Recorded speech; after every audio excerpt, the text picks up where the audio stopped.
Halo anak-anak kelas 2, berjumpa lagi dengan Pak Guru pada kesempatan kali ini. Bagaimana kabar kalian? Semoga semuanya sehat sehingga siap untuk belajar. Hari ini kita akan belajar di tema 2, subtema 3 tentang bermain di lingkungan sekolah dan pembelajaran yang keempat. Hari ini kita akan belajar menyebutkan isi teks pendek, lalu menghitung hasil bagi dan menentukan langkah-langkah menggambar imajinatif. Nah, kalian amati permainan pada gambar berikut. Apakah kalian sudah pernah memainkan permainan ini?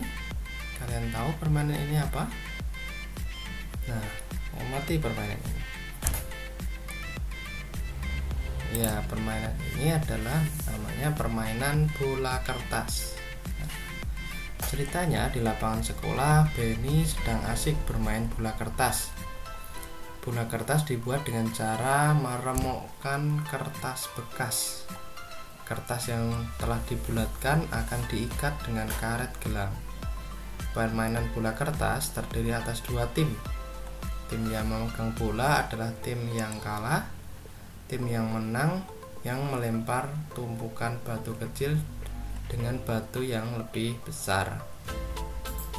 Tim kalah harus melindungi batu yang akan disusun oleh tim lain.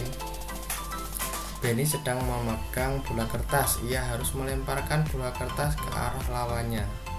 Benny melemparkan bola kertas ke arah beberapa lawan yang sedang menyusun batu yang berserakan. Salah satu dari tim lawan, Edo, berusaha menyepak bola kertas yang dilemparkan Benny. Jika bola kertas berhasil disepak, tidak terhitung sebagai keberhasilan bagi tim yang melempar. Keberhasilan tim yang melempar berarti dari bola kertas yang mengenai lawannya. Sementara lawan juga harus menyusun batu dari besar ke kecil ini seperti menara. Ini kalau sudah berhasil menyusun semua batu, berarti tim yang kalah akan menjadi tim yang menang. Tapi pada saat menyusun, apabila terkena lemparan bola kertas, maka dia akan kalah lagi, akan menyusun dari awal. Seperti itu permainan bola kertas. Menyenangkan bukan? Ya, permainan tradisional memang menyenangkan karena mengajak kita untuk bermain bersama teman-teman. Nah, sekarang kalian amati benda-benda yang ada di permainan bola kertas. Bendanya apa saja pada permainan bola kertas tadi? Ya, di sana ada karet gelang, kertas, dan batu. Nah, seperti di pembelajaran sebelumnya, kita akan menentukan benda-benda ini termasuk benda padat, benda cair, atau benda gas. Nah, karet dari yang pertama, karet gelang. Karet gelang termasuk benda padat, benda cair, atau benda gas.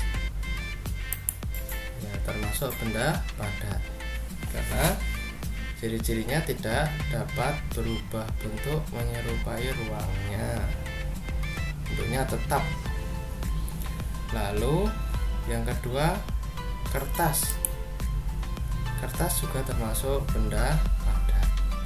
Lalu batu juga termasuk benda padat. Berarti dalam permainan bola kertas, benda-benda yang ada di sana termasuk benda padat. Nah, selanjutnya kita akan menentukan hubungan perkalian dan pembagian.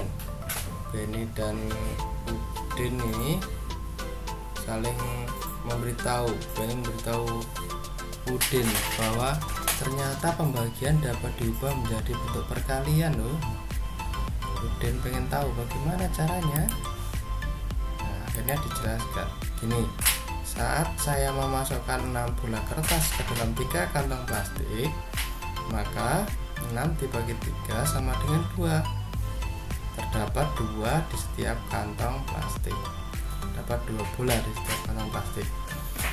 Apabila dibalik, nah, ada 3 kantong plastik yang berisi 2 bola kertas. setiap kantongnya. Jadi kalimat matematikanya adalah 2 kali 3 sama dengan 6. Nah, jadi 6 dibagi 3 sama dengan 2, jika dibalik bisa menjadi 2 kali 3 sama dengan 6. Nilainya sama. Itu jadi ada hubungannya antara perkalian dan pembagian. Dari operasi pembagian yang diketahui kita dapat menuliskan bentuk perkalian. Contohnya aku beri contoh lagi. 18 dibagi 3 sama dengan 6, artinya 18 kelereng dikelompokkan menjadi 3 bagian, masing-masing bagian ada 6 kelereng. Nah, ini semuanya 18 kelereng dibagi 3 berarti dikelompokkan menjadi 3. Satu kelompok ada 1, 2, 3, 4, 5, 6. Satu kelompok ada 6 kelereng. 6, 6, 6. Jadi semuanya 18. Jadi semuanya ada 3 kelompok yang terdiri dari 6 kelereng. Dapat ditulis 3 kali 6 sama dengan 18. Ini 6, 6, 6. Jadi 3 kali 6. Nah, jadi artinya 18 bagi 6 sama dengan 3. Nah, apabila dikelompokkan jadi 6 bagian, nah jadi 6 bagian atau 6 kelompok, masing-masing kelompok ada 3 kelereng. Nah, bisa juga seperti ini, dibagikan menjadi 6 kelompok, menjadi setiap kelompoknya ada 3 kelereng. Jadi sudah nampak, Bu? 6 dikali 3 sama dengan 18. Menyelesaikan persoalan menentukan perkalian dan pembagian. Nah, sekarang akan kita coba menentukan ini. 8 dibagi 2 sama dengan berapa ini? Nah, coba kita tentukan 8 dibagi 2 sama dengan 8 dibagi 2 sama dengan 4. Nah, kita tulis 4 karena 4 dikali 2 sama dengan 8.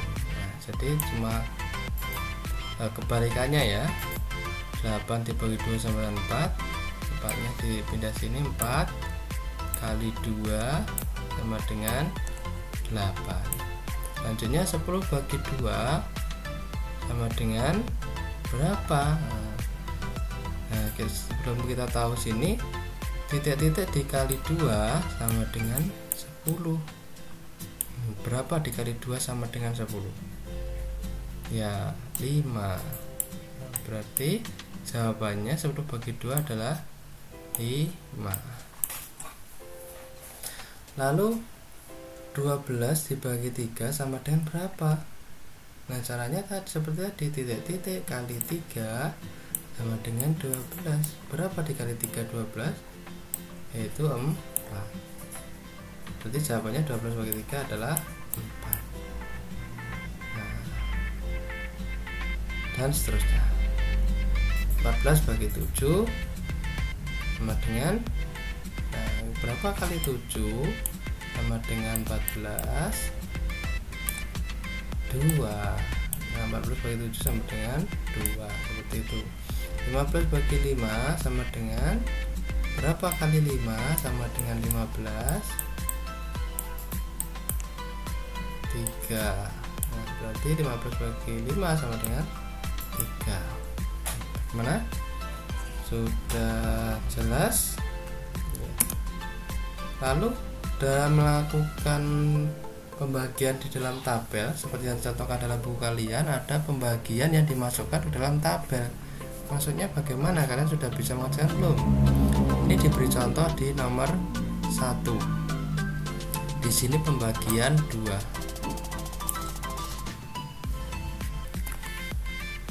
Jadi dalam pembagian 2, 26 dibagi 2 sama dengan jawabannya 13. Jadi 26 dibagi 2 jawabannya 13. Nah terus 24 dibagi 2 jawabannya 12. Seperti itu. 22 dibagi 2 jawabannya 11. 20 dibagi 2 jawabannya 10. Itu. Lalu berikutnya juga sama. Ini 50 dibagi 5 sama dengan berapa? 10. Titik-titik dibagi 5 jawabannya 11. Nah caranya dengan dibalik perkalian 11 kali 5, jadi jawabannya adalah 55. Nah ini kalian tentukan nih 11 berarti ini 10, 11 berarti sini 12 kali 5 bisa dibalik begitu ya, jawabannya adalah berapa? 60. Lalu dari sini ada 65 dibagi 5 jawabannya adalah 13. Nah seperti itu. Jadi untuk menentukan apabila titik-titiknya ada di depan, ini bisa dikalikan, yang belakang kalikan 5 yang di atas. Tapi kalau menentukan titik-titik yang di belakang, caranya yang di depan dibagi bilangan yang di atas. Seperti itu. Lanjutkan. Kita akan belajar tentang menggambar imajinatif benda di sekitar. Langkah-langkah menggambar imajinatif adalah yang pertama membuat sketsa gambar benda menggunakan pensil. Membuat sketsa ya menggunakan pensil ini dengan cara tipis. 2. Membuat latar belakang gambar. Nah, polanya maksudnya. Polanya apa? Lalu yang ketiga menebalkan sketsa. Nah sketsanya ditebalkan kemudian diwarnai, terakhir latar belakangnya juga diwarnai.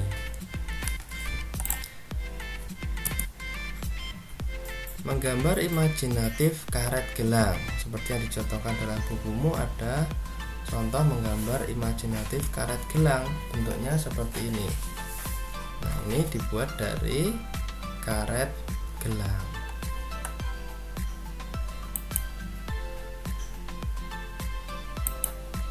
Ini dibuat dari karet gelang ya. Lalu menggambar imajinatif karet gelang, langkah-langkahnya adalah yang pertama kalian persiapkan alat tulis yang dibutuhkan, yaitu pensil, krayon, buku gambar, penggaris, atau pewarna yang lain. Yang pertama membuat garis pinggir pada buku gambar. Nah, diberi garis pada buku gambar kalian di pinggir. Lalu berikutnya membuat pola gambar vas bunga. Nah ini dari polanya dari pensil. Nah kalian buat pola dari pensil yang tipis saja ya, karena ini nanti polanya supaya bisa dihapus dengan tipis. Lalu yang berikutnya arahkan pola gambar karet gelang membentuk vas bunga. Kamu menggambar bentuk karet gelang sampai menjadi pola vas bunga. Nah, dengan karet gelang kan bentuknya melingkar. Nah, jadi kalian buat seperti ini, melingkar sesuai pola, tidak boleh keluar dari pola. Setelah selesai, polanya diwarnai menggunakan pensil warna atau krayon. Nah kalian warnai seperti ini di dalamnya. Nah diwarnai warna-warni biar menjadi menarik. Lalu terakhir gambar pinggir vas bunga ini kalian hapus sehingga menjadi gambar yang menarik. Nah mudah bukan? Nah, tugasnya yang pertama melakukan pengamatan benda di rumah, yang kedua mengerjakan pembagian, dan yang ketiga membuat gambar imajinatif.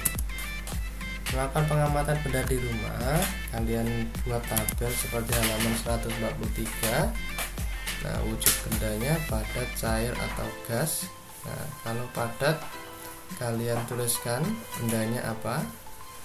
Nah, yang kalian temukan di rumah kalian, misalnya menemukan pensil, kalian tulis di sini pensil.